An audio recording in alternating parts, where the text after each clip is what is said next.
Professor Ed Kelly has spent a lifetime studying and collecting compelling evidence on phenomena such as telepathy, precognition, and reincarnation. Enough evidence has accumulated from case and field studies, plus a couple of thousand experimental studies, to convince any reasonably open-minded person that these phenomena exist as facts of nature, period. Is consciousness fundamental? Some kind of highest consciousness is primary. Everything else has to come from that somehow instead of this minute physical stuff. Matter, as classically conceived, does not exist. How does mainstream science deal with anomalous phenomena today? It's really an embarrassment, for the most part, ignored entirely. Even when people pay attention to them, it's usually to marginalize and pathologize them. Our egoism, our consumerism, our plundering of the planet, I think all has deep roots in the kind of worldview that has dominated until right about now. I don't see any reason why we cannot get deep into spiritual matters with the tools of science. What this will ultimately force is a massive overhaul in our science-based picture of reality. I think the battle is over, and in fact has been over for a while. It's just that most of the combatants aren't aware of it yet. Welcome to Essential Foundation channel. Thank you for watching. Today I will be speaking with Dr. Edward Kelly about his psychical research, his philosophical and scientific views. Hello, Ed. Welcome and thank you very much for taking the time for this interview. Thanks for having me. You've been researching psychical phenomena and altered states of consciousness for over 20 years. Your background is in experimental psychology and neuroscience, and you're a research professor in the Division of Perceptual Studies at the University of Virginia. So I wanted to ask you, what has your lifelong research shown? Is consciousness a byproduct of brain activity, or the mind is primary to matter? And is there reliable evidence that led you to your conclusions? Wow, that's a whopper. Yeah, maybe I should kind of sketch the history of this a little bit. I started in psychical research right out of graduate school, basically. I did a postdoc, and during that time, late in graduate school, I had become interested in experimental parapsychology. It turned out that my older sister, my only sibling, had developed mediumistic abilities, and my mother had been nervous about that and inquired with me since I was a graduate student in psychology. So I went to the library. I knew nothing about the subject, discovered for the first time that there's this whole body of experimental research using the same kinds of methods that we were being taught to study garden variety things, using those methods to study things that seemed to be impossible if the prevailing picture of reality, science-based picture of reality, were correct. So I was intrigued by that. I began corresponding with J.B. Ryan down in Durham, North Carolina. He had a little research institute. He had left Duke University at that point, but this was still kind of certainly the American center of experimental parapsychology. And so after moving down to North Carolina and writing a book based on my dissertation, I went to work for him in January of 1972. And at that time, I'd have to say I was pretty convinced already that these phenomena must be real. I'd read enough of the literature during my supposed postdoc to be pretty persuaded. It really looked as though the phenomena must be real. But then within 6 weeks of arriving at Ryan's place, I met a guy who was certainly one of the best subjects ever to appear in a parapsychology laboratory. This guy could do pretty much anything we asked him to do, often to extreme levels of statistical success. And he essentially erased any residual doubts I had about the reality of the phenomena. The very first day he arrived at the lab, we had at the time, our director of research was Helmut Schmidt. He's a physicist, former researcher at Boeing in Seattle, had recently taken over as director of research for Rhine. During the time he was at Boeing, he had constructed an electronic test device. This was a box that had four big colored buttons and four correspondingly colored lights. And the subject's task is, of course, to guess which one the machine will pick as the target. And the way it did that was extremely sophisticated. It had a four-position switch that's going around and around at a very high rate. And after the subject pushed a button corresponding to his guess, the circuitry would change such that when a decay particle arrived from a piece of strontium inside the machine, it would interrupt the stepping of that switch and pick the target. And in the absence of a subject, this thing always exemplified the expected chance behavior. Now, Helmut had spent a couple of years looking for people who could do better than that, 25%. And he had found a couple of people who could reliably score either a little bit above or a little bit below chance, a couple of percent. Anyway, this fellow comes into our library. He sees the machine sitting there on the table and says, "What's that?" And Helmut explained it to him. Anyway, and so he then began to tell us his life story, and every so often he'd reach out and push a button. And it quickly became apparent that he was doing way better than 25%. And I could see Helmut's eyes kind of getting bigger and bigger. And by the end of the hour, he had 180 hits in 508 trials, which is a bit over 35%, where 25% is expected. And when you do the math on that, it turns out that something that good or better would happen by chance, like 1 in a million times or something of that sort. So we might have sat there for a million such hours before seeing something like that happen by chance. And that was really just the beginning with this guy. I've seen him score at rates close to 50% for hundreds of trials. He also turned out to be able to guess playing cards at about 3 times chance expectation for thousands of trials, that sort of thing. Far beyond what you could expect to happen by chance. Very far beyond. Period. I mean, and in multiple experimental contexts. Yeah, let me just say in general, I mean, I have no idea who we're talking to here or what they might know about parapsychology. But I would say simply to summarize that whole dimension of the subject, that in the past 150 or so years, enough evidence has accumulated from case and field studies, plus a couple of thousand experimental studies, to convince any reasonably open-minded person who takes the trouble to study it that these phenomena exist as facts of nature, period, and that our science will have to expand in some way that permits it to accommodate them. And I think you can take that to the bank. It's a very big literature. It's not a simple thing to learn about it, but there are plenty of good summaries out there, lots of popular and scientific books. Anyway, that was what started me on this path.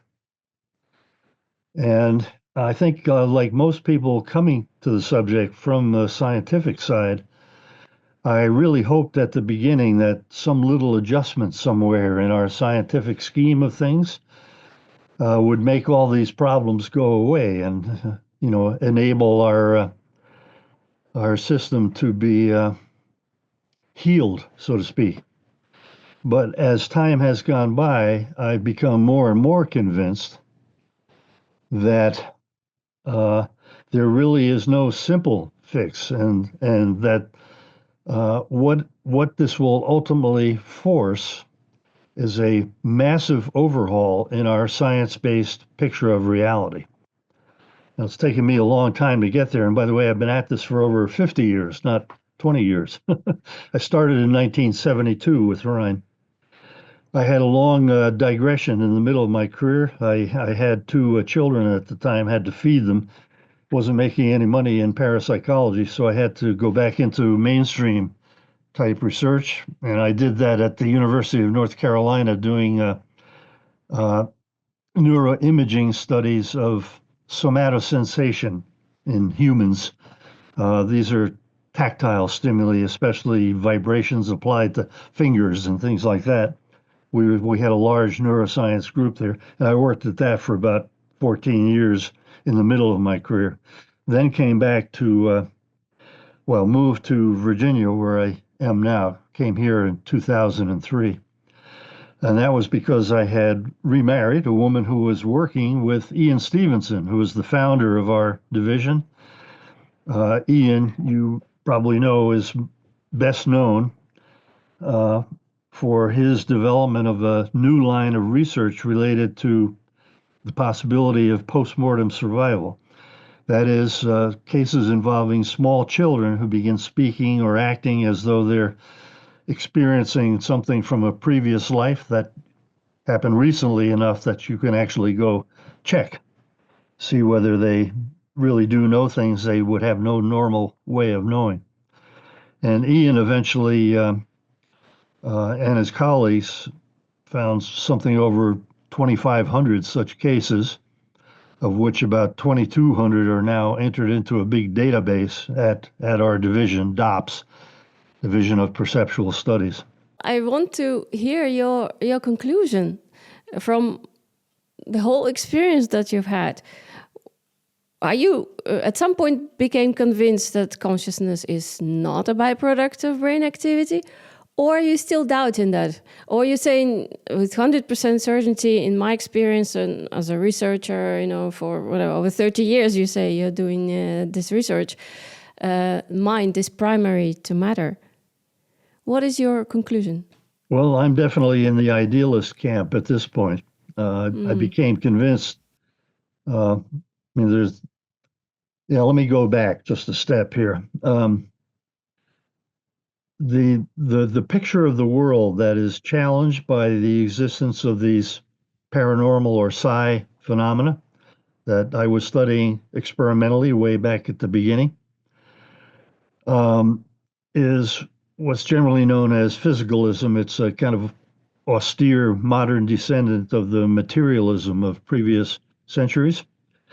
And it says it's the kind of stuff that we all learned growing up in school, that reality exists independent of us.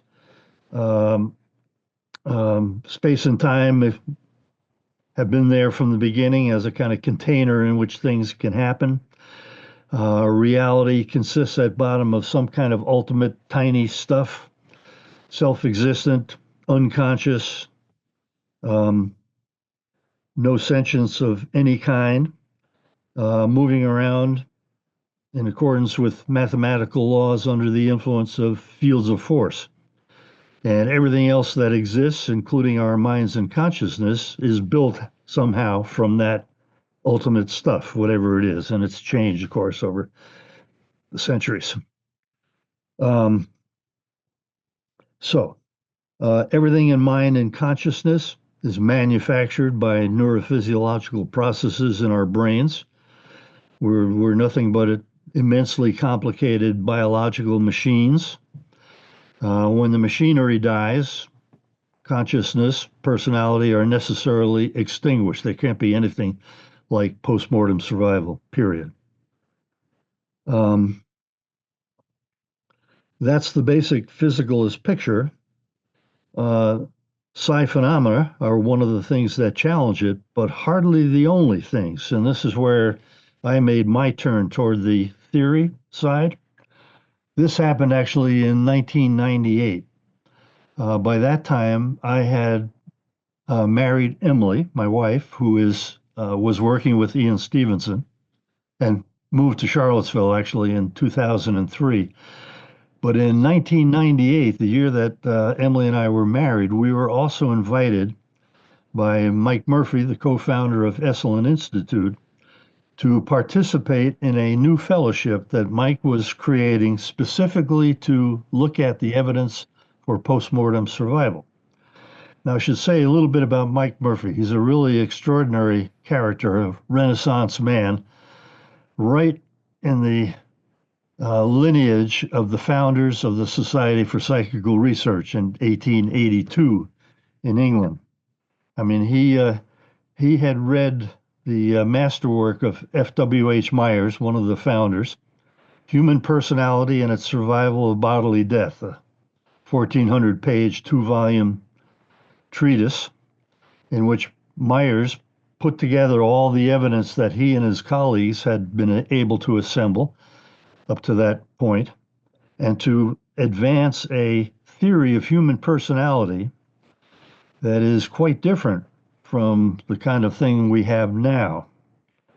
Um, and um, Among his colleagues was William James, the American psychologist and philosopher. Uh, they were friends and colleagues. James greatly admired Myers's work, wasn't entirely convinced by it early on, uh, but ultimately advanced his own metaphysical picture that built upon Myers's work. Now, before I get to that, let me say a little bit more about this fellowship that we created at Esalen. As I mentioned, the original intent was simply to look at evidence for survival, and to that end, Mike had brought together about 20 people from across the planet that he knew were actually working in this area. Mike was perfectly well aware that if the prevailing picture is correct, there can't be any survival. And he also knew that here were these people here and there who apparently producing evidence supporting the idea. So he wanted to hear about all that in his typical way, and he organized this fellowship. So the setup was that we would go to Esalen for a week each year, as it turned out, and it went on much longer than originally expected. And Esalen is kind of perched on a cliff over the Pacific Ocean. It's a fantastically beautiful place. One of Mike's many accomplishments creating that place. Yeah, amazing guy. Anyway, so we did that for the first 2 years. We mainly presented and discussed various kinds of evidence for survival. And at the end of that second meeting, it had become clear that while we had some somewhat differing views about survival itself, some convinced, others not, we were all completely convinced that physicalism, the prevailing picture, I mean, this is the received wisdom of opinion elites all over the planet, including main central parts of the American, certainly scientific establishment, non-physicists mainly. Um, so we were convinced that physicalism has to go, and we decided that we would assault it in a two-stage process. In the first stage, we wanted to put together a whole bunch of empirical evidence against or for things that physicalism could not explain. Um, let me go back one step further even. I mean, the philosophical context here, the mind-brain relation, everybody agrees that normally physical things and mental things go together pretty well. And furthermore, we can be absolutely sure that there is physical to mental causation. I mean, if you get hit in the head hard enough, or drink too much, or ingest a psychedelic, or grow a invasive brain tumor or something of that sort, mental things will change. We know that for absolute certain. So there is physical to mental causation. But what about causation in the other direction? Let's say I'm listening to a lecture by a physicalist and I'm getting irritated and want to ask a question. So I raise my hand. Isn't that mental to physical causation? It certainly seems so, naively. Well, no, says the physicalist. You see, you just misunderstood the causality here, because that idea and that urge to ask a question, those things are all just physical processes in your brain. Physical causes physical, no problem. The mental stuff is just kind of there along for the ride. Now, that kind of argument is extremely difficult to refute in normal, everyday kinds of contexts. And the trick is, and this is what Myers was trying to do so long ago, is to find things that unaided brains cannot accomplish, that resist or defy explanation in conventional physical terms. So, top of any such list, of course, is all the psi phenomena. That's what makes them so objectionable to lots of mainstream scientists, especially those for whom physicalism is a kind of secular religion. For people like that to even suggest anything different is to commit heresy and invite excommunication, if not crucifixion. It's really quite astonishing how emotional some people can get about these matters. Anyway, uh, lots of psychologists and neuroscientists would like to think that, well, okay, this parapsychology stuff, yeah, it's a problem, but there are lots of questions about it. Maybe we can just kind of put it off in the corner somewhere, ignore it, and go on about our business. But in fact, there are lots of other things that are difficult to explain in conventional physical terms. And so we sought to revisit those, a number of which Myers had worked on 100 plus years ago, but to revisit them in light of the subsequent century plus of refereed biomedical research in the main. And so we did that. So we have chapters on things. We wrote a book eventually. First book was called Irreducible Mind, in which we collected a lot of this stuff. Emily's got a great chapter in that book on extreme psychophysical influence, starting in a very Myers-like way from easy stuff where the physicalism still sounds pretty plausible, but moving progressively toward things that are less and less open to that kind of approach. Things like, for example, hypnotic blisters or stigmata, in which devout Christians with vivid imaginations can produce upon their own bodies imitations of the wounds that they believed Christ suffered during the crucifixion. There was another phenomenon studied by two eminent French physiologists called skin writing, in which answers to questions would appear in the person's skin, inside the skin, not on the skin. And sometimes the questions were only being asked in the next room, not directly to the subject. It was a woman who had this very unusual ability.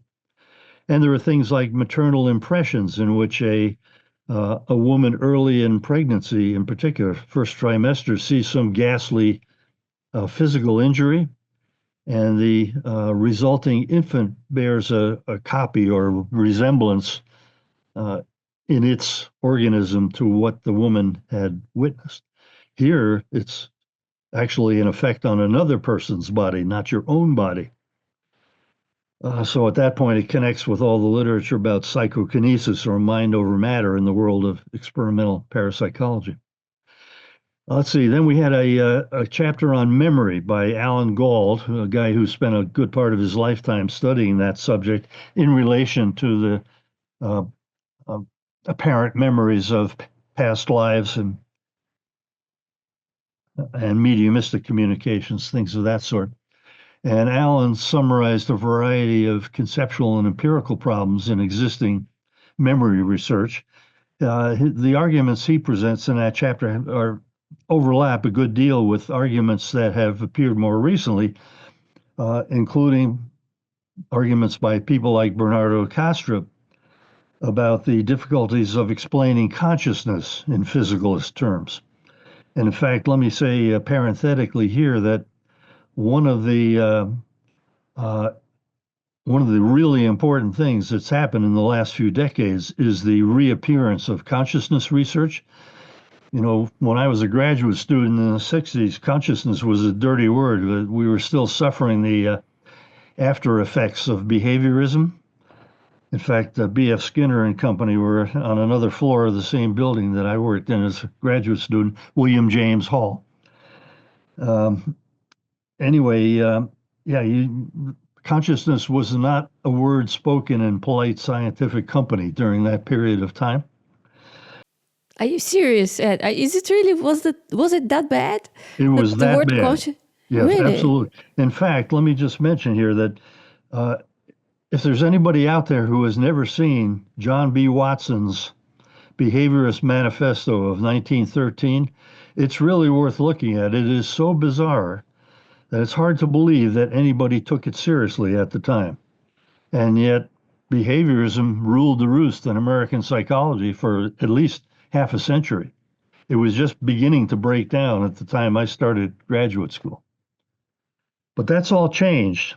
Uh, and I mean, consciousness itself is one of the things that physicalism has great difficulty with. And a lot of philosophers have come to the conclusion at this point that we will never have a physicalist explanation of consciousness.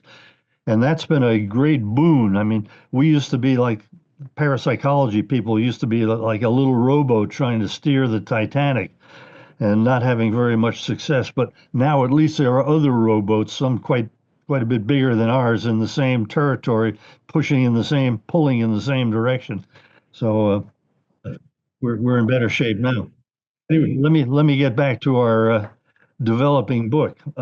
One other well, two heavily empirical chapters. One was on multiple personality and dissociative identity disorder, secondary centers of consciousness and psychological automatisms. That was by Adam Crabtree, who's a clinical psychologist and philosopher and historian, spent a lot of time in that world. And there you have the challenge of explaining how what appears to be multiple personalities can occupy the same organism, sometimes concurrently rather than successively, and sharing neural mechanisms somehow, and sharing consciousness in peculiar ways, where a secondary personality may be a lot more capable than the primary personality and know a lot about what goes on in the primary personality, but not vice versa. Then there was another chapter. Emily was again the lead about things like out of body and near death experiences. And let me mention here that there's one class in particular of near death experiences that I think is of particular importance and that I think, is actually driving changes of opinion within the world of biomedical science. And these are near death experiences occurring under extreme physiological conditions, such as deep general anesthesia and or cardiac arrest. Uh, the reason why that's important is that in these conditions, the brain conditions that most neuroscientists believe are necessary for conscious experience are severely degraded or abolished altogether. And yet, people report not only experiences of any old kind, but the most powerful, impactful, transformative experiences of their entire lives. They're essentially mystical experiences occurring under suboptimal conditions where you almost have to die in order to have the experience. Um, there's a long story to be told about those and the attempts made by physicalists to escape the force of those experiences. But that argument, I think, has held together since we first wrote it down in 2007. We also have chapters on things like extreme forms of genius and mystical experiences themselves. And these are both topics that have been fairly poorly handled by psychology and neuroscience. That's true even of creativity, which might think would be kind of central to an interesting psychological science. But it's even more true of mystical experience. I think one of the main things um, I've learned in the course of working on these books, and there are more that I'll tell you about in a moment, is that it's really an embarrassment the way our um, academia and science has dealt with mystical experience so far. That is, they're, for the most part, ignored entirely. And even when people pay attention to them, it's usually to um, marginalize and pathologize them.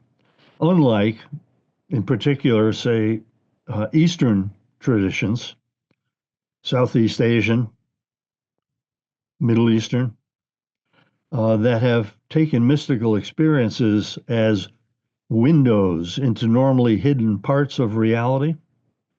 I think we are going to have to do a lot better in terms of our philosophical and scientific dealings with mystical experience in order to get a correct picture of reality. So that was our first book, Irreducible Mind. There's also a chapter in which I attempt to evaluate Myers's psychological model, which I'll say a bit more about in a moment, and then also sketched out a range of possibilities for an expanded scientific picture that would allow us to explain the kinds of phenomena that we had cataloged in the book. Now, there are two aspects to what come out of Irreducible Mind. Two things I think we accomplished. One is to add an empirical dimension to the ongoing critiques of physicalism. And it, as I indicated, kind of coheres nicely with the modern revolution in thinking about consciousness, driven mainly by philosophers originally, but now gradually penetrating neuroscience and psychology. Now, I think our work has also gone a long way toward supporting the kind of model that Myers and James had of the human psyche, which is very different from what's on offer now. It's related to models that include a dynamic unconscious, such as those of Freud and Jung and the various psychoanalysts, but with one huge difference. That is, all of these things recognize that there's a part of the psyche that's inaccessible, usually, to the everyday consciousness, and in that sense, unconscious. In Freud and Jung, it is literally unconscious, that other dimension of the psyche. For Myers and James, it's quite different. They picture the everyday consciousness as being wholly embedded within a larger, more comprehensive consciousness, having access to what Myers termed adits and operations, that is, capacities of one or another sort, exceeding those normally available to the everyday consciousness. You know, the standard psychology neuroscience picture is that everyday consciousness is all the consciousness there is, supported by unconscious neurophysiological stuff going on in the brain. But Myers and James both took very seriously this idea of a subliminal consciousness of greater capacity than the everyday.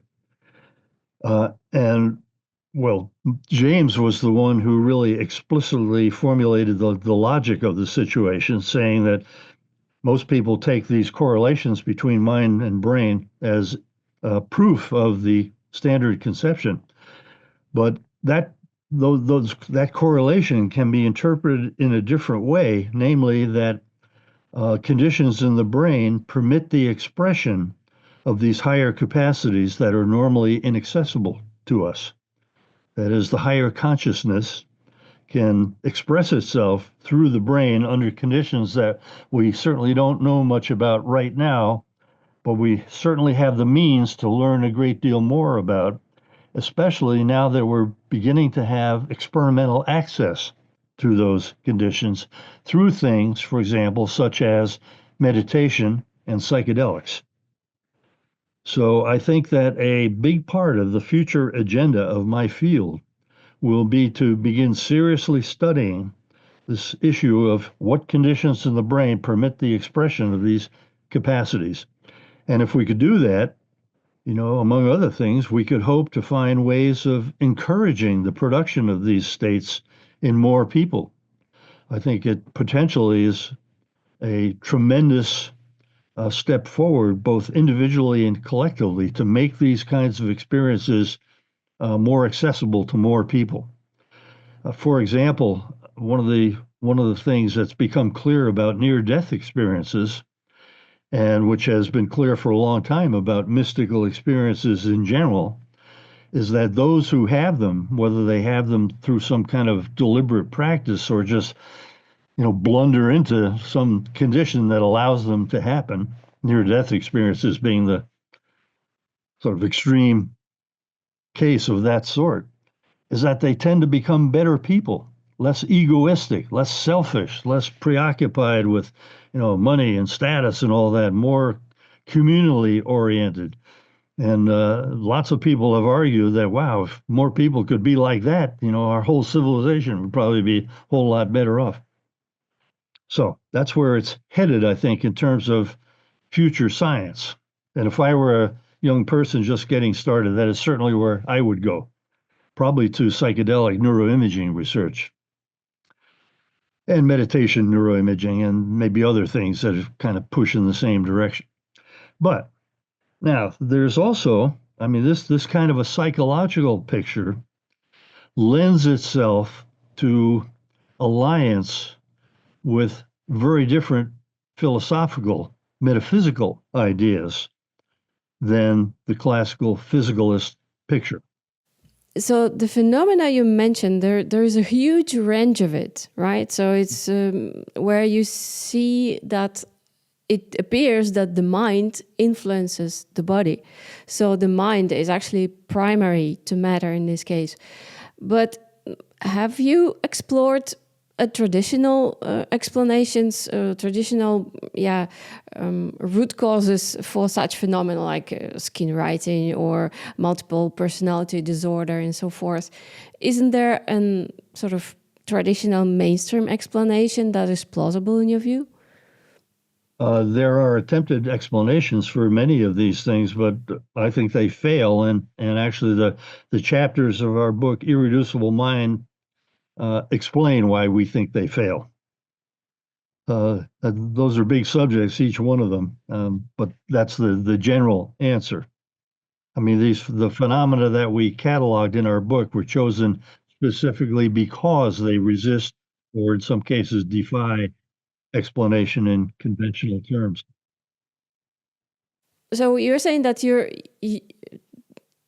have proof, maybe, I don't know if it's a good word, sufficient evidence you collected in your lifetime of research to at least say that the explanations, the mainstream science explanations, are not plausible. Correct. Right? That's what you're saying. Yeah. Now, let me say that was really the easy part. That was a kind of a huge clerical job, putting Irreducible Mind together. But now comes the much harder problem, the conceptual one. Okay, if physicalism is not up to the job, what sort of alternative description of reality would make room for the phenomena that we cataloged in that book? How is reality actually constituted different from the conventional picture? What is it about that permits these things to occur? So to approach that, we again kind of stumbled around for a couple of years trying to figure out what to do. And we then set upon a plan, which was basically to look at a number of systems, old and new, that take the existence of the phenomena that we cataloged in Irreducible Mind seriously and attempt to provide some kind of a explanation for at least some of them. And of course, we were dependent in pursuing this on the expertise that we happen to have in our group, which, by the way, has consisted of something like 50 people over the last 20 odd years, people coming and going for various reasons. But we then created a second book, Beyond Physicalism, which mainly consisted of chapters presenting and discussing these other or general points of view. Some came from physics, some from quantum theory, one from relativity and string theory, and one via Harold Ottmansbacher from Carl Jung and his dialogue with Pauli.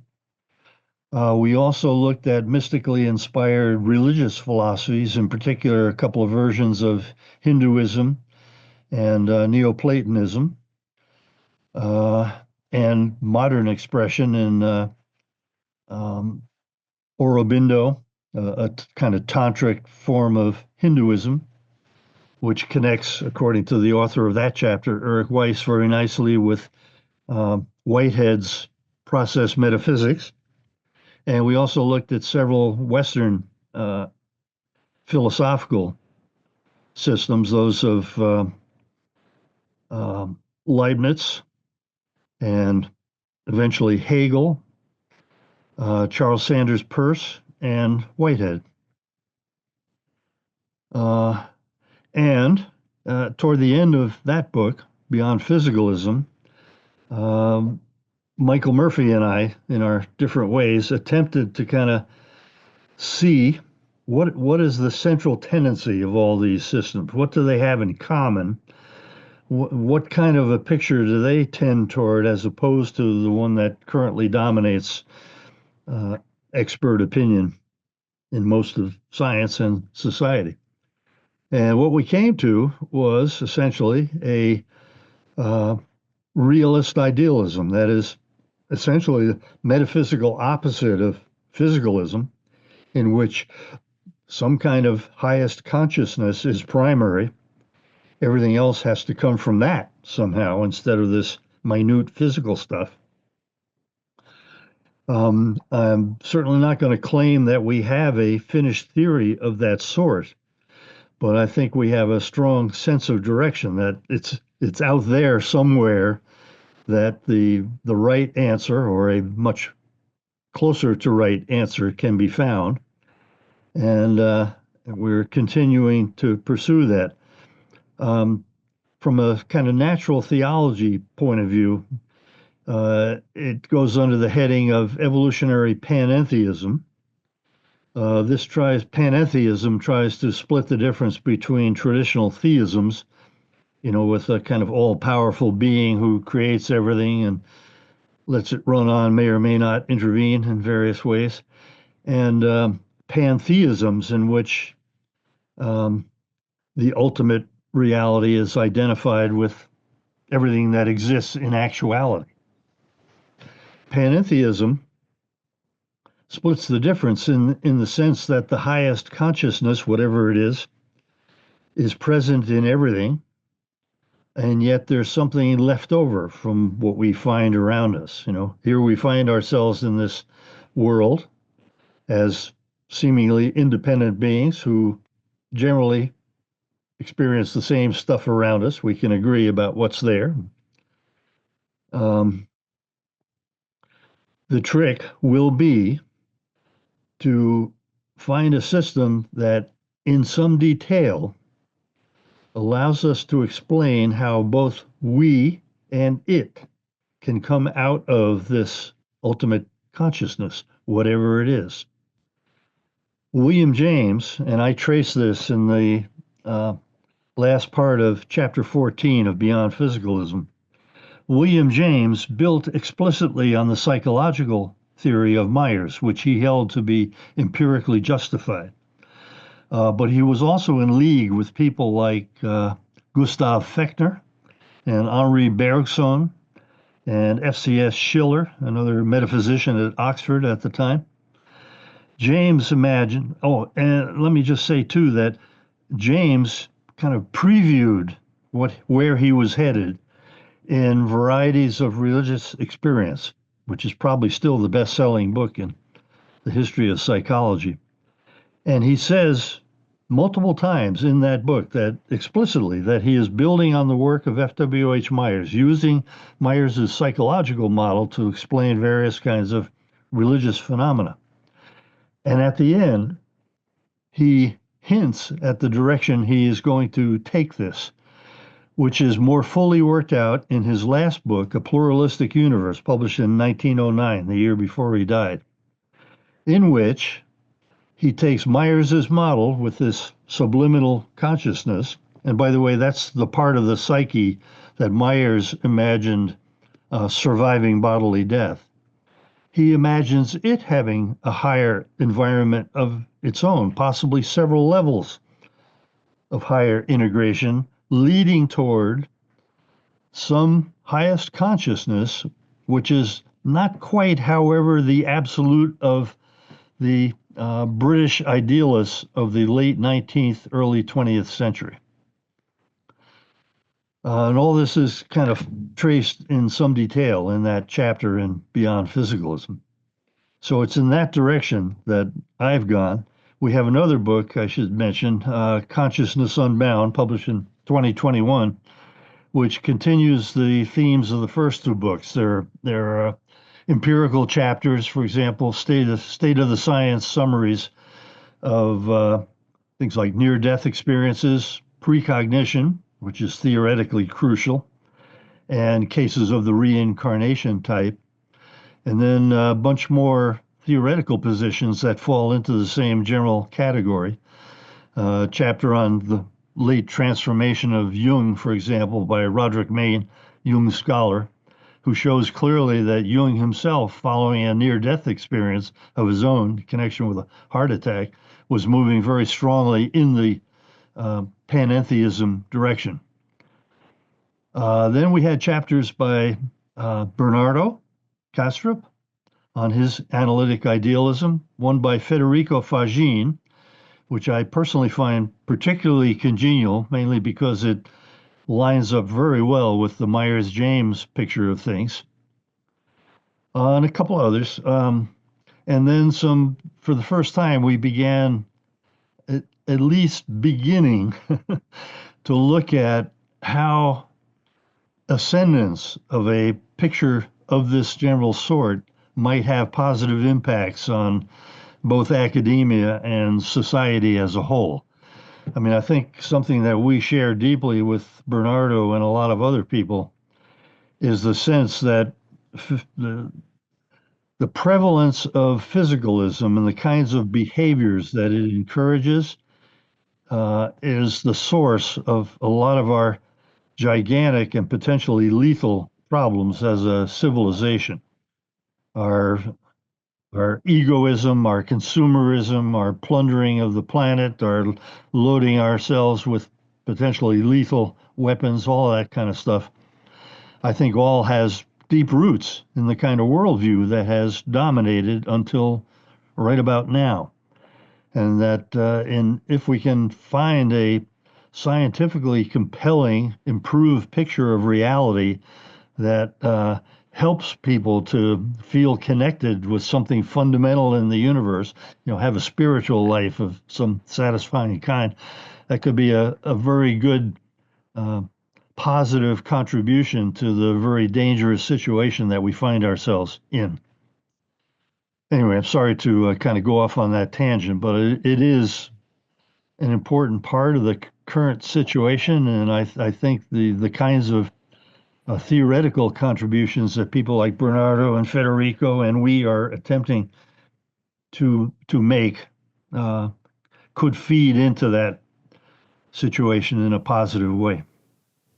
I think it's an important point. But I wanted to ask you, does metaphysics play a role in science, in your view? And should it play a role in science? Because on one hand, you could say it's useful, metaphysics, because it's an underlying explanatory model of reality that drives essentially the research questions. Now, the opposite view is metaphysics or philosophy is redundant, and science as objective discipline should stay away from philosophy altogether. What is your view? Yeah, well, of course, there are lots of disagreements about these kinds of big subjects.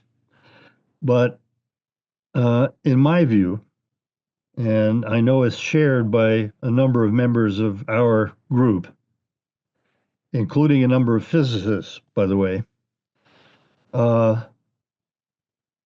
science has tended to imagine itself free of metaphysics, when in fact it invariably comes together with either recognized or unrecognized presuppositions of a philosophical sort.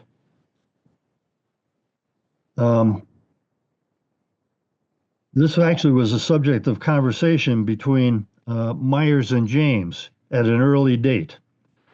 The reason being that William James, in The Principles of Psychology, published in 1890, took the view that he was avoiding all philosophical subjects and talking only about psychological matters. Myers chastised him on that score, saying, metaphysics is inescapable. And in fact, in the context of principles of psychology, there are built-in philosophical assumptions about what's real. James was convinced by Myers's arguments, and in the briefer course, which he published like 2 years later, he acknowledges that, said, you know, the pursuit, psychology has only the hope of a science at present. It's filled with philosophical presuppositions that leak in at every joint. So he was clear about that at that point, and of course his own development then proceeded in a more philosophical direction after 1890. Similarly, I'm now working with a small group of physicists who are united in, number one, taking the phenomena that we study at DOPS seriously and wanting to make a place for them in their picture of reality. Two, share this view that the prevailing picture comes with a load of philosophical stuff built in, the philosophy of physicalism, basically, which includes a presupposition that the real is exhausted by what is actual, that is, what we find around us. Their view, and they're a minority in the foundations of physics community, but as you know, these are serious people. I'm talking about people like Tim Eastman, Ruth Kastner, Bernard Carr, who comes at it from the kind of cosmology side, hold the view, shared view, that in addition to actuality, what we find around us, there is a level of potentiality, normally hidden. A lot of this comes through Heisenberg and his view about potentiae. There's a realm of potentiality that they want to raise to ontological parity with the actual. The actual and the potential together constitute reality. And it's in that realm of potentiae that they think we will be able to find the processes that give rise to reality as we experience it, and to the manifestation of these various unusual psychological abilities, mystical experience, genius, psi phenomena that we've been studying at DOPS, and that are, of course, being studied at lots of other places in the world. So that was a kind of a long-winded answer, but I hope I got to your question eventually. I think you have a third option. I gave you two. You gave me the third one, which is metaphysics is part of science's underlying assumption already, whether you agree, like, or recognize it, right? That's what you're saying. Yes, we will have metaphysics, whether we know it or not. And our job is to find a good metaphysics that aligns itself naturally with our science. Yeah, the empirical side of science. And that's what we're trying to do. And I think what Bernardo's trying to do also. Now, I should say, Bernardo and I do have one big disagreement. His view of survival is quite different from mine. he is not so interested in survival and the evidence for survival. He tends to think, I think, for essentially aesthetic reasons, based upon his analytic idealism, that what happens when we die is we slip into the shining sea and all that, become reunited with the ultimate consciousness. Uh, but and I fault Bernardo, and I've complained to him about it when he was writing his chapter, that he needs to take the evidence for survival more seriously, and that it can be perfectly well accommodated within his own view. I mean, if the absolute consciousness can sort of differentiate itself into all of us, there can certainly be other levels of differentiation, including a Myers-James like higher self, maybe several stages of higher selves associated with each of us, one of which, or one or more of which, might support some kind of a survival conception. So I think where we will ultimately end up is somewhere in between where we are and where Bernardo is on the subject of survival. I would like to say one more thing about idealism. Now, for me, at the beginning of my career, idealism was a joke, basically.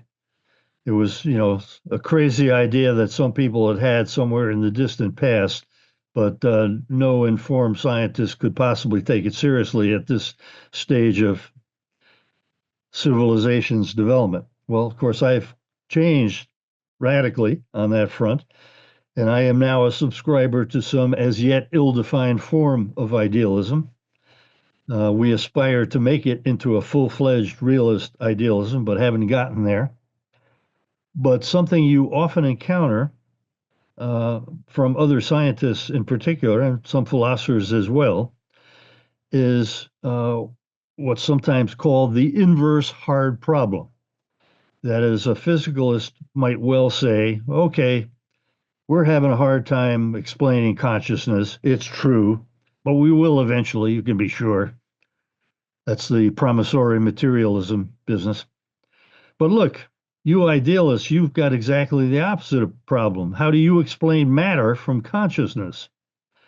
And for a long time, I took that argument very seriously. But sometime just a few years ago, well, I was really in the course of working on Consciousness Unbound. It suddenly occurred to me that the explanatory challenges to physicalism and idealism are not exactly on par. And why is that? Well, we know that we are conscious. There is absolutely no doubt that consciousness exists. We all have it. So the hard problem for physicalism is a real problem. Now, what's the problem for the idealist? It is not, I submit, to explain matter as matter has traditionally been conceived. Matter, as traditionally conceived, is something we dreamed up to help us explain certain regularities in our experience. And what the idealist has to explain is those realities in a different way, not matter as classically conceived. Is that intelligible? I've tried saying this in different ways and different times and still haven't got it quite right, but I think that argument is basically sound. Yeah, I could dive into what is matter. Yeah. And then I'm we would have a encouraged. different discussion, wouldn't we? Yeah. Does matter really exist as we understand it, as materialists understand matter, as Yeah. this table on the chair I'm sitting on? I was encouraged in this direction, by the way, by Henry Stapp, quantum theorist, who was a member of our Esalen Sursem group, and who said repeatedly at our meetings, matter as classically conceived does not exist. From his point of view as a major figure in quantum theory. Yeah, and Bernardo said it's just a dissociation, a form of dissociation. Yeah, which we experience with our senses as matter, of course. Yeah. I have to say that, I'm really just a poor empirical psychologists and neuroscientists accustomed to working down in the trenches, and this philosophy and physics stuff is remote from my natural habitat. I don't profess to be expert in either area. But the path you're on, you can't avoid them, I'm afraid. Yeah. Yeah. There is something I came across, a quote, which I wanted to share with you when I was preparing. It's about evolutionary panentheism. And the quote is by Brother David Steindl-Rast, a practicing Benedictine monk. And that's what he says. I've met him.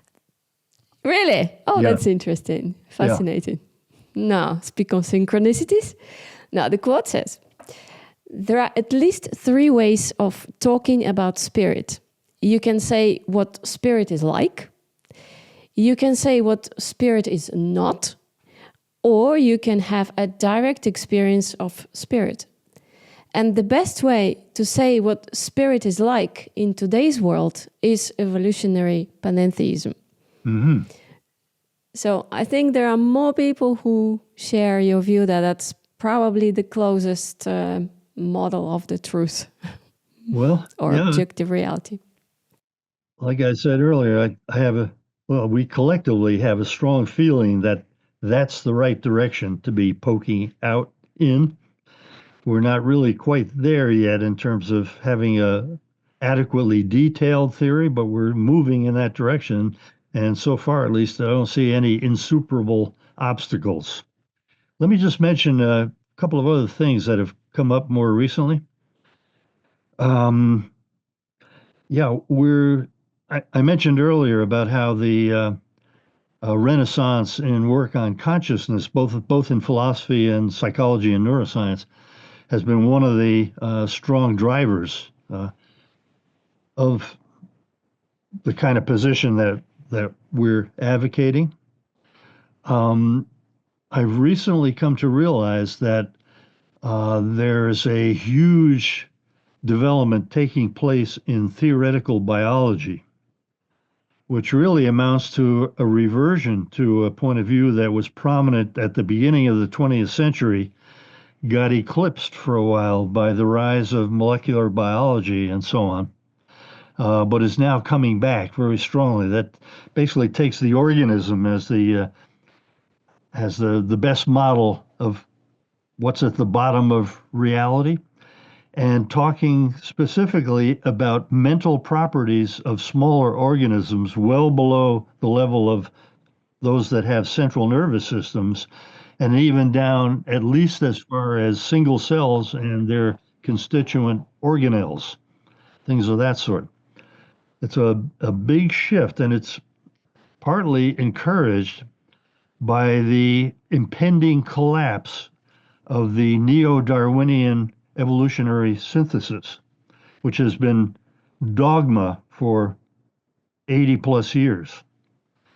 There are elements of the standard Darwinian picture that are now known to be false, and it is clear that some kind of a Lamarckian type element needs to be built into evolutionary theory, where organisms at many levels contribute to evolution by the decisions that they make in their existence, some of which can be carried over into the genome and transmitted to offspring. This is really a big deal. There's a guy named Dennis Noble. You really should get him for an interview, who's one of the drivers of this. There's a great paper, I don't have it right in front of me, but in which he summarizes all this. And it's particularly interesting to me because this discussion has striking parallels to the whole conversation about psi phenomena within science. There's a small group of people who are determined defenders of the evolution orthodoxy and who have kept conflicting facts out of textbooks, away from grant mechanisms, away from publication mechanisms, who are trying to suppress opposition. People like Jerry Coyne and Richard Dawkins, for example. well-meaning, I'm sure. They think they're defending the truth, and yet, as uh, as this person and others have shown, there are facts, established experimental facts about molecular biology and the genome and so on, that contradict the standard model of evolution at its core. Stuff induced in organisms by their behaviors in their particular environments can get back into the genome and be carried forward in evolution. That's a huge deal. How does mainstream science deal with anomalous, so-called anomalous phenomena today? Could it be that we still don't have the tools to measure what's happening in the brain or in the body, for example, during AND, nor can we do reproducibility or perform reproducibility, which is a required methodological a tenet of science, right? So how can you reproduce NDE if somebody has cardiac arrest? It's just, to begin with, it's unethical, and to end with, is dangerous. So what's the current state of affairs? Well, we're certainly on a steep learning curve still about all this neuroimaging stuff. And there hardly a week goes by when some picture doesn't appear in a mainstream media location, a weekly news source or something, of pictures of brains with colored spots in them, supposedly explaining this or that cognitive capacity. A lot of that stuff will vanish with the progress of science. We've got to learn a lot about how to use these techniques responsibly, and especially how to do a better job of taking into account what people are experiencing, finding good ways of having them report their experience and connecting that to the things that we can measure. Your question is a very general one. It has different answers in different specific contexts, probably. But in general terms, I don't see any reason why we cannot get deep into spiritual matters with the tools of science. That doesn't necessarily mean that we can, we're never going to be able to visualize conscious experience with a neuroimaging device. These are two kind of separate worlds, distinct worlds, but they can be correlated. And I personally think that, as I said earlier, I think there's a big future in neurophysiological, psychophysiological study of conditions conducive to not only psi performance, but the induction and stabilization of unusual states of consciousness. And I do think we'll learn how to do that. There's a big practical dimensions to this science that will appear. So do you think this so-called anomalous phenomena will become part of the mainstream science at some point? Because DOPS, the Division of Perceptual Studies where you work, is still probably 100%, correct me if I'm wrong, 100% privately funded. So it's not a mainstream science yet, right? So, of course, we encourage people who want to support this research. Please feel free to do so. But will it ever become part of mainstream science? Yeah, these are, of course, questions about the science process. And I've said before in several places, and will say again, I think that some future generation of sociologists and historians and philosophers of science will make an excellent living trying to figure out why it took the scientific community so long to take these phenomena on board as real. I think the battle is over, and in fact has been over for a while. It's just that most of the combatants aren't aware of it yet. So it's a question of changing in generation of scientists or something. So science makes progress one funeral at a time, I've heard somewhere. Max Planck. William James said 100-something years ago that we have to mark our progress in half centuries. Okay. Interesting. What advice can we give to people who want to study anomalous phenomena and who people who want to study consciousness? Why should we take this research and anomalous phenomena as such seriously? Well, they should be taken seriously, in my opinion, because there's an abundance of good evidence for them. But it is true at present that that whole subject is still anathema in a lot of places. Now, I personally think what's going to happen is that psychical research will eventually get reabsorbed into a larger science of consciousness. And I would strongly recommend, particularly to young people heading in this direction, that they get a degree in something like either standard neuroscience or consciousness neuroscience, and there are programs now appearing at a lot of places. Get into the field in that way. Be very careful who you talk to about interests in parapsychology, with the idea that you'll eventually be able to pursue all dimensions of the subject as you wish. But it's just smart to be careful at the beginning in particular.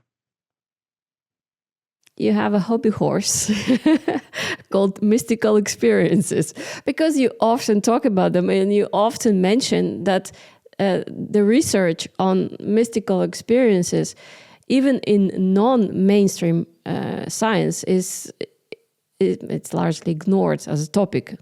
Am I correct? That's what you're saying. So I wanted to ask you, why is that the case? What do we mean by mystical experience? Because I think it could be a range of phenomena. And do you have maybe a couple of interesting examples that could illustrate it? I think mystical experiences have been problematic for science so far, particularly because they clearly come out of this kind of spiritual dimension of human life associated with religion. A lot of scientists see the development of science as overcoming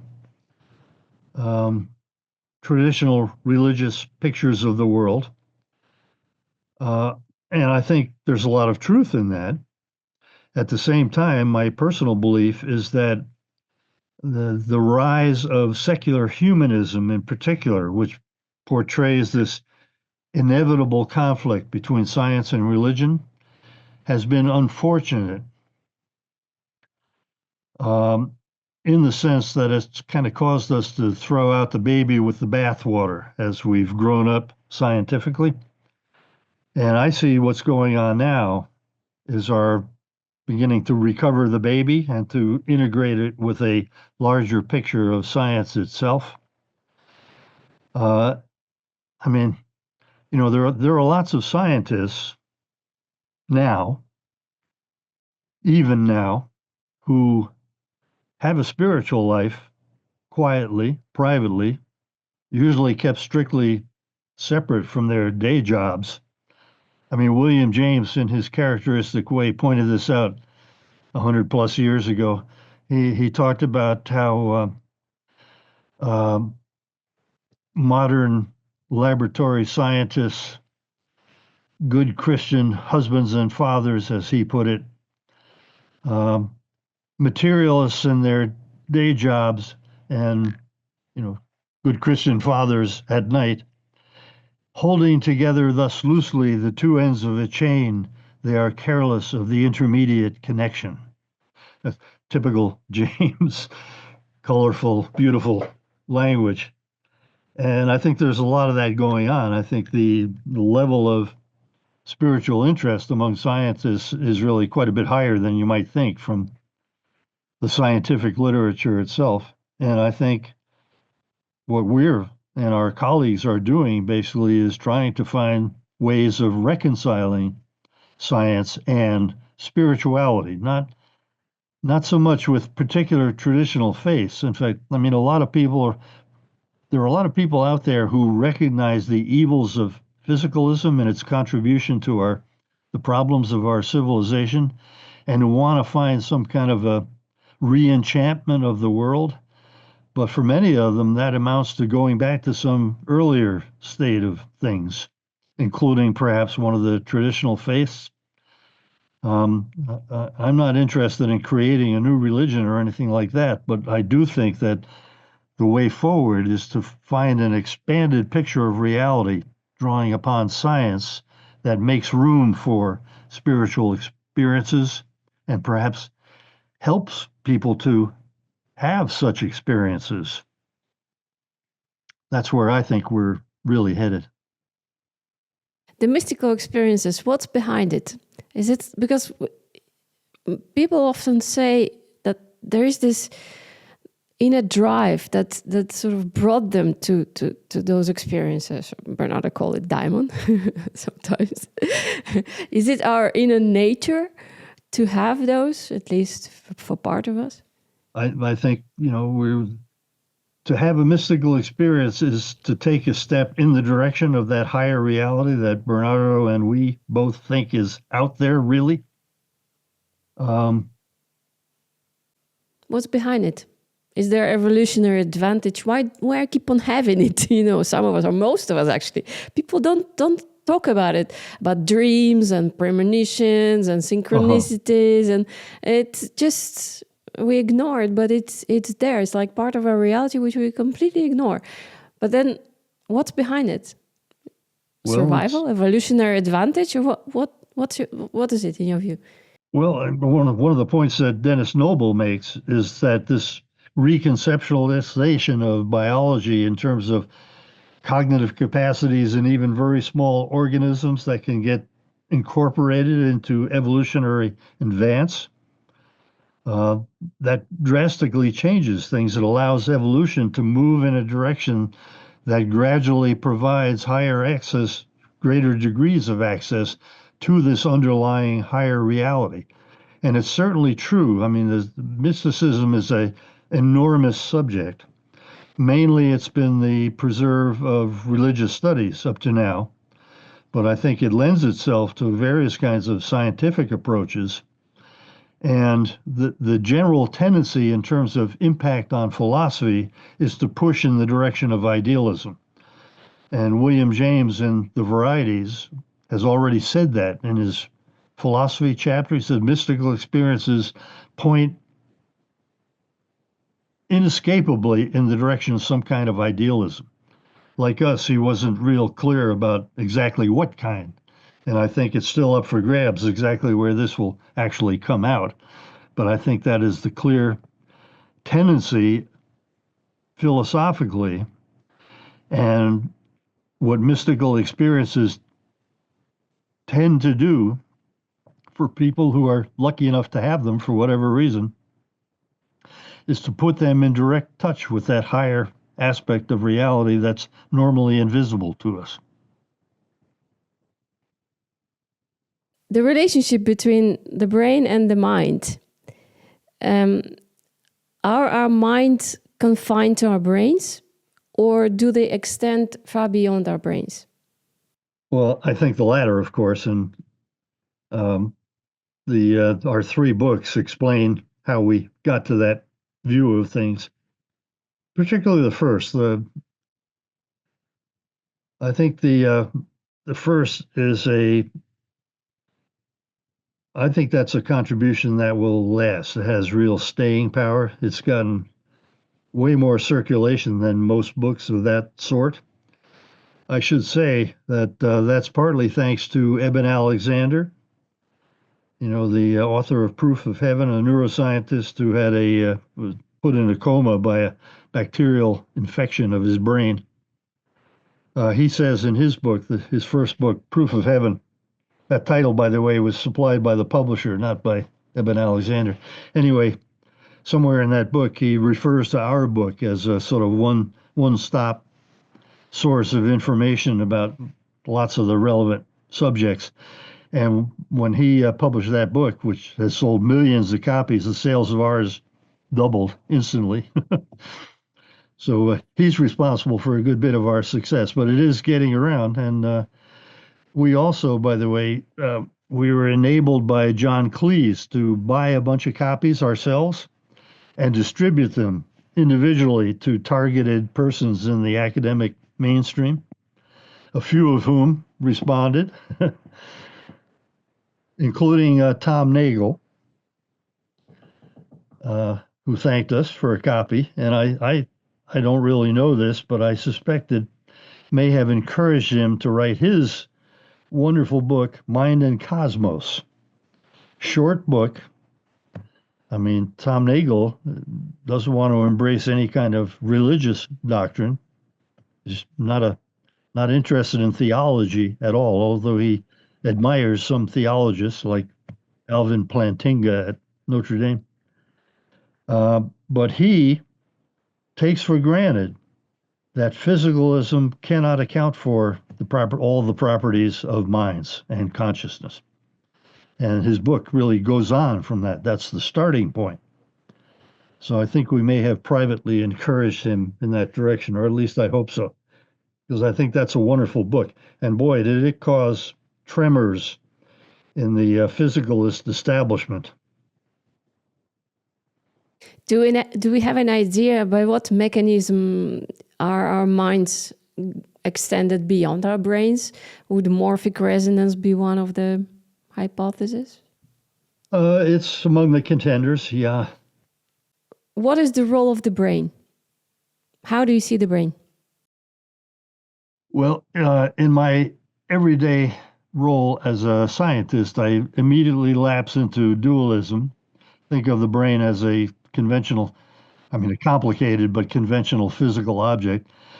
And the way I think of it in relation to mind as what goes on in the brain conditions the expression of a mentality that's much larger than we normally think of it and is inherently beyond the brain, but expresses itself in conjunction with the ongoing activities of the brain.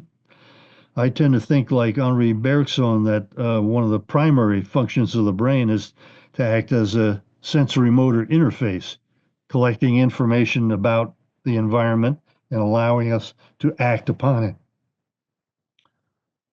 And that a lot of the deeper parts of the mind lie beyond the brain. The brain for you would be like a filter, or if you use That's a commonly metaphor? used metaphor, the filter. James was the one who first explicitly formulated this. He gave an Ingersoll lecture at Harvard in 1897, which was published the following year, in which he says explicitly, it was called something like Two Supposed Objections to the Doctrine of Immortality.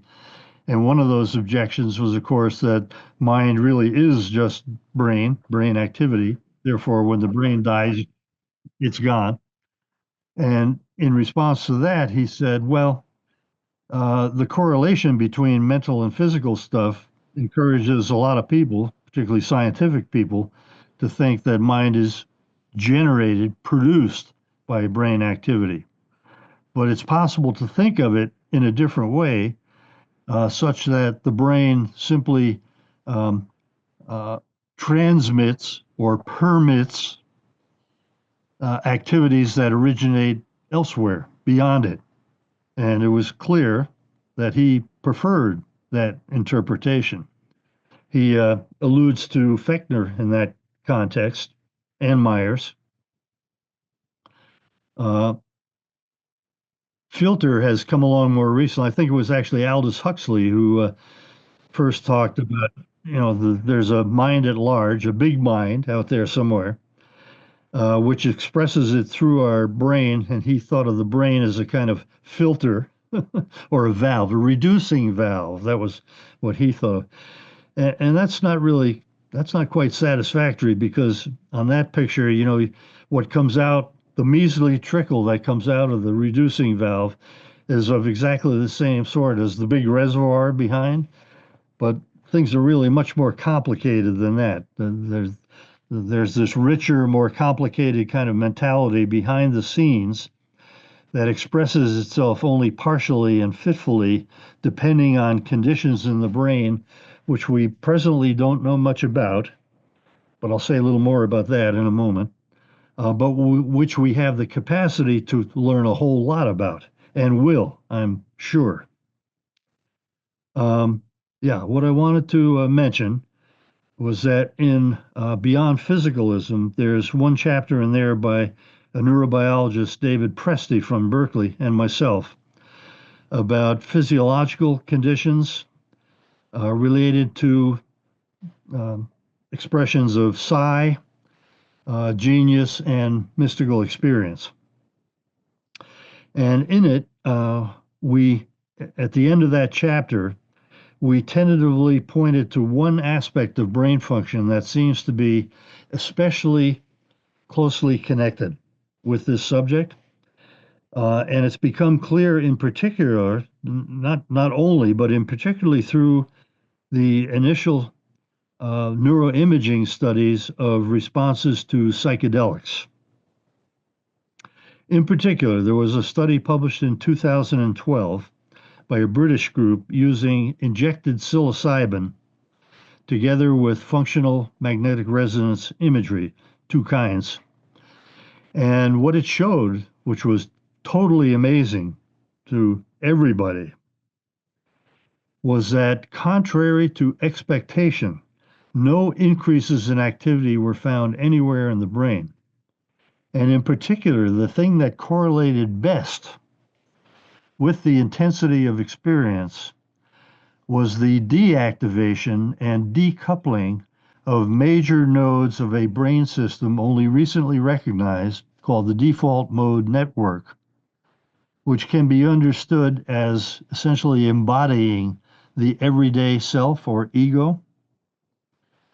And this is coherent with Myers's own doctrine. Myers had a principle to the effect that the subliminal self can express itself in proportion to the abeyance of the supraliminal or everyday self.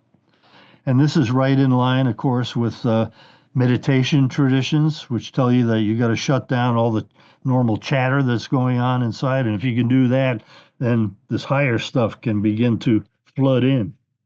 And that's what was seen in this first big psychedelic neuroimaging study. And it's been seen in additional psychedelic neuroimaging studies and also in studies of things like meditation, some studies of meditation, mediumistic trance, and so on. So that seems to be one component, certainly, of brain activity related to these higher phenomena. Where do you think memories are stored?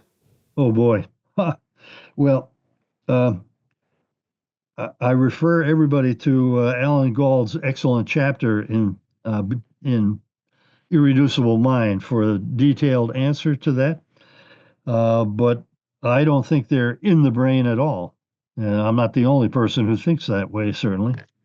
If there is survival, then memories must be somewhere else. I don't think they're in the form of traces, or at least not traces as we customarily think of them.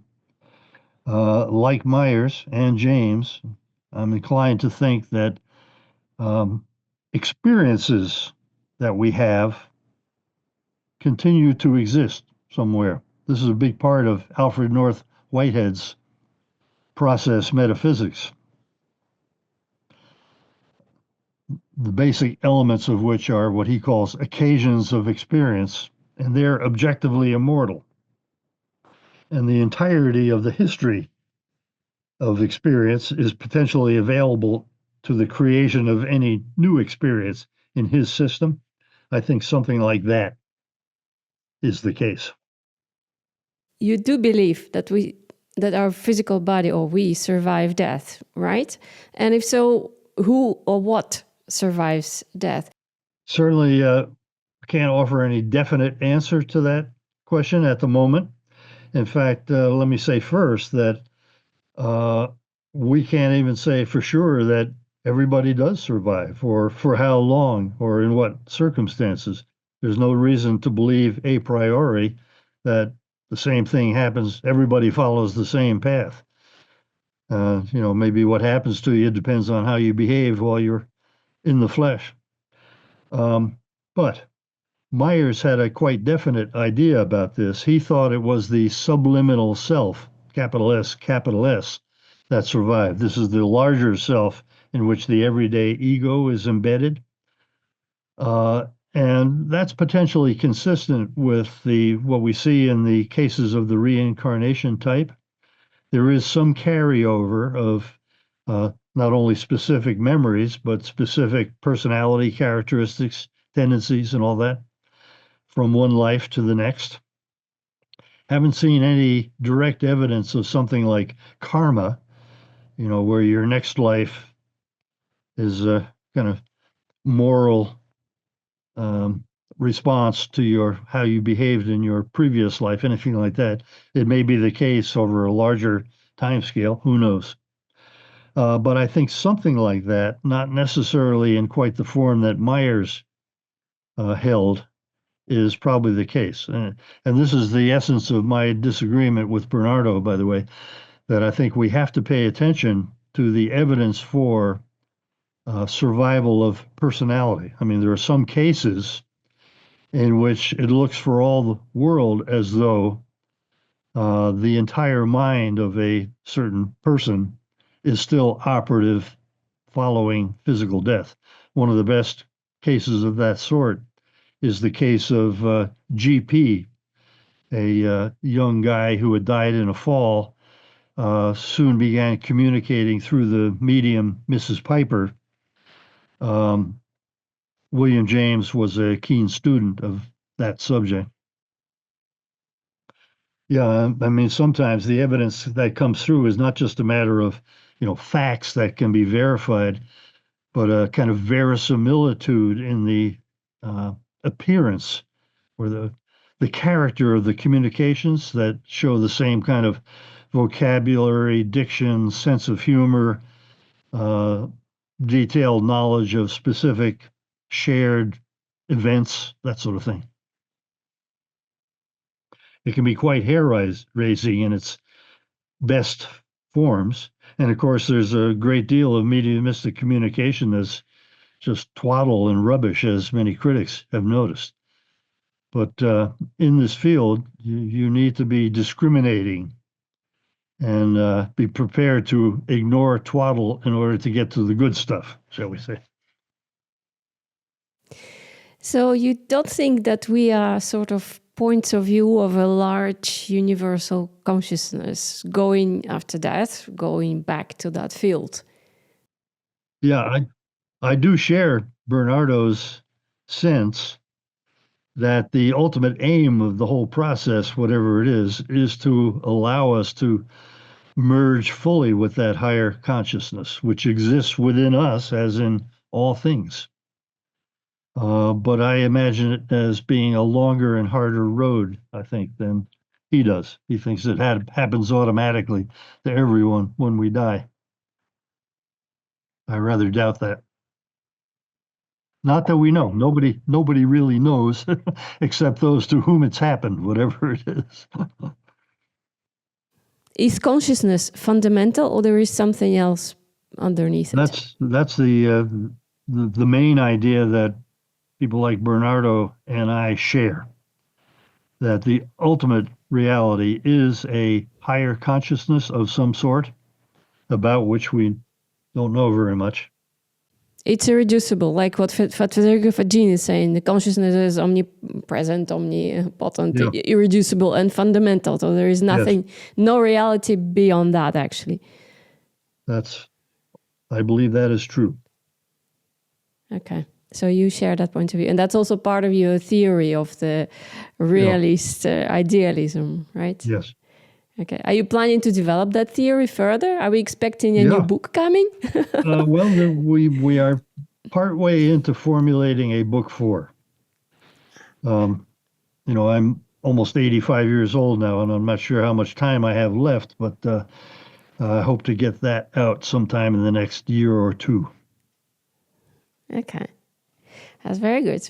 Do you have any final thoughts or quote or something for our audience or maybe something we should have discussed and we haven't touched upon? Well, not really. I mean, what I mainly like to emphasize to people is what an exciting time we live in. I think the for the first time in my own long career, I really feel that the winds of change are now blowing. The physicalist bunker has big cracks in it, and they're widening. The possibility of change is upon us in various interconnected areas, such as consciousness research, evolutionary theory, biological theory, and the kind of stuff that we've been involved in. That all is coherent and leading in a definitely more positive philosophical direction. So it would be great to be a continuing part of that development as it occurs. And I certainly encourage young people looking at all this to take it seriously and look for a path forward in it. We need you. Any online resources or books you mentioned? Anything else that could be helpful where people can find more about your books, your work? Well, Irreducible Mind actually had a annotated bibliography of psychical research pointing people to what we regard as some of the high points of that literature. It's really a quite vast subject. Very few mainstream kind of people have any idea how much is there. Hundreds of thousands of serious pages of serious work by serious people. Consciousness, there are consciousness research societies, programs in consciousness research, both philosophical and neuroscientific, appearing in various universities.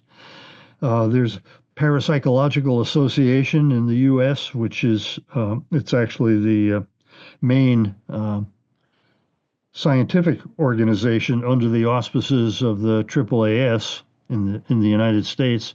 There's the Society for Psychical Research in England, has a website. They have an encyclopedia, which is a lot more reliable than Wikipedia as a source of information about the subject. So there is information to be found quite easily, really, and lots of it. In fact, that's the real trick. There's so much of it that one needs to be very judicious in trying to pick your way through it. Ed, thank you very much for this interview, for your thoughts, for your challenging answers, because people, I think they are thought-provoking, really. Thank you for having me. I hope people enjoy it. Hope it serves the purpose.